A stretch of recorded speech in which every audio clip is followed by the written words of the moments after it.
Welcome back. Today we're going to learn the inchworm method of beading. We're going to complete one petal on our flower with that method, and next time we'll learn single needle beading and double needle beading. So please subscribe so you get a notification when those ones come out, and everything else that I've got coming down the pipe for you.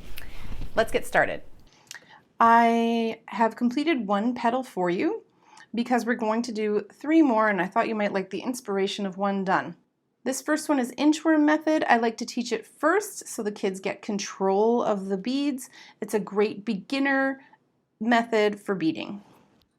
I've got my needle and thread here prepared just like in my last video when we learned the medallion method for the center of the bead. If you need a refresher, just click the link at the top right corner and it'll take you back there. Just watch the first couple minutes and then I'll see you back here. So I'm going to anchor this thread. This is also in that first video. And I am aiming to outline the flower first and then fill it in. So on this one, I did this row first. That means my needle needs to come up somewhere at the beginning of that line. Then, just a couple millimeters or 1/8 of an inch further along that line, we go back down. And one more time back up, so that that needle is really anchored and those beads, that knot will not slip through, and we will never lose beads no matter how many miles we walk. I call this the inchworm method because we're going to paint the beads on just 4 at a time. So I've put 4 beads onto my needle and I'm going to let them fall all the way on to my work. I'm going to see how much room they need and put my needle down at the end of that row. That's step 1. There's only 3 steps, don't worry.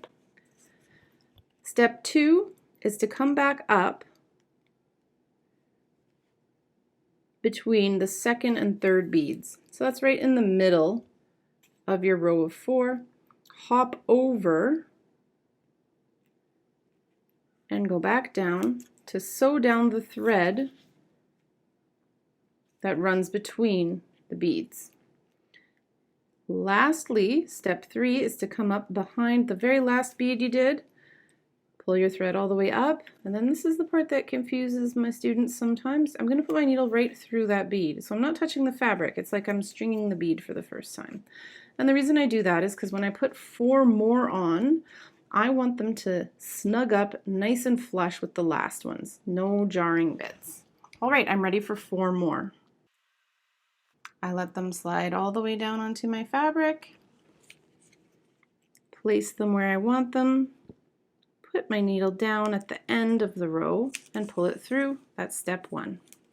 Step 2 is to come back up between the second and third bead, hop over them, and put the needle back through to sew down the thread that runs through the beads. When that's done, I'm on to step 3, the final step. Come up behind my last bead and go right through it.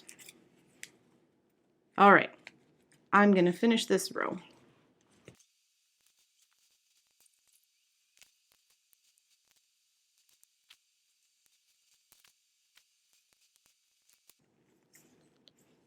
Okay, we've come to the end here and you can see there isn't quite enough room to put 4 beads in there. I think probably just 2, so that's what we'll do.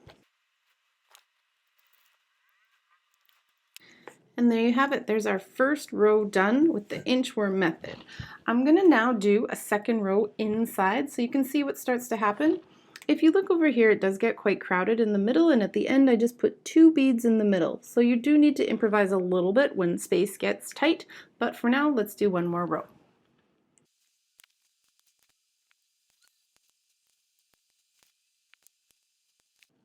And there you see I've done my second row. So I'm just going to continue until I've filled it all the way up.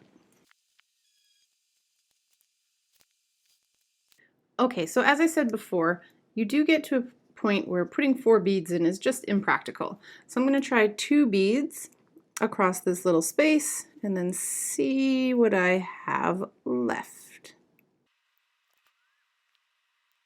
There, that looks great.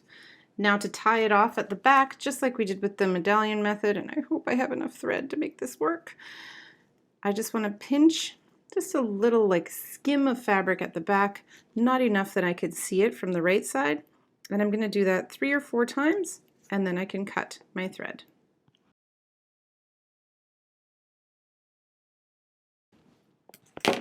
Turn it over, and I'm always a little impatient, so I'm going to jump the gun a bit and pull off just a bit of the paper so I can see what it's going to look like when it's all done.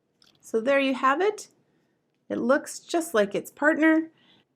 Make sure you give me a like or a subscribe so I know that these videos are helpful to anyone out there.